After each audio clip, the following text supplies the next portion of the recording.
કઠોર મુસ્લિમ community development ટ્રસ્ટનું 14મું સમૂહ લગ્ન આયોજન કામરેજના કઠોર ખાતે 14મા સમૂહ લગ્નમાં 24 દીકરીઓના લગ્ન કરી નવજીવનની શરૂઆત કરી હતી.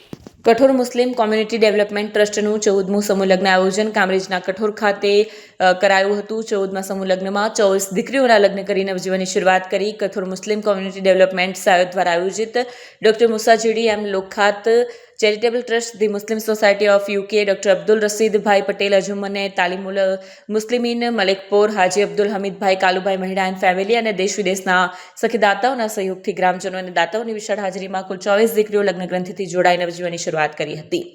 પિતાની છત્રછાયા ગુમાવનાર અને જરૂરિયાતમંદ એવી 24 દીકરીઓના સમૂહ લગ્નનું આયોજન 11 જાન્યુઆરી રવિવારના રોજ કઠોર MAI શૈક્ષણિક સંકુલા ગ્રાઉન્ડ ઉપર પરદેશથી પધારેલા મહેમાનો તેમજ છોકરા છોકરીઓના સ્વજનોની હાજરીમાં ઉપરોક્ત ટ્રસ્ટ દ્વારા સામૂહિક નિકાહનું આયોજન કરવામાં આવ્યું હતું.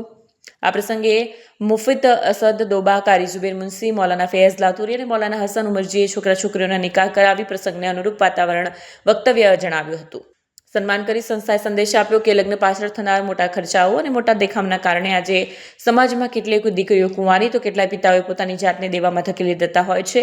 લગ્ન પાછળ થતા ખોટા ખર્ચાઓ બંધ કરી શિક્ષણ પાછળ ખર્ચ કરવો જોઈએ. દીકરા દીકરીઓને શિક્ષિત કરી સમાજને તેમ દેશને આગળ લાવવાના પ્રયત્નો કરવા જોઈએ. અંતે સંસ્થા પ્રમુખ શબ્બીર અહમદ દોબા, ઇરફાન બાબુ શેખ, સેક્રેટરી સુલેમાન યાકુબ દોબા, ટ્રસ્ટી તેમજ સંસ્થાના અન્ય હોદ્દેદારોએ સમૂહ લગ્નમાં આવનાર તમામ લોકોનો જાહેર આભાર વ્યક્ત કર્યો.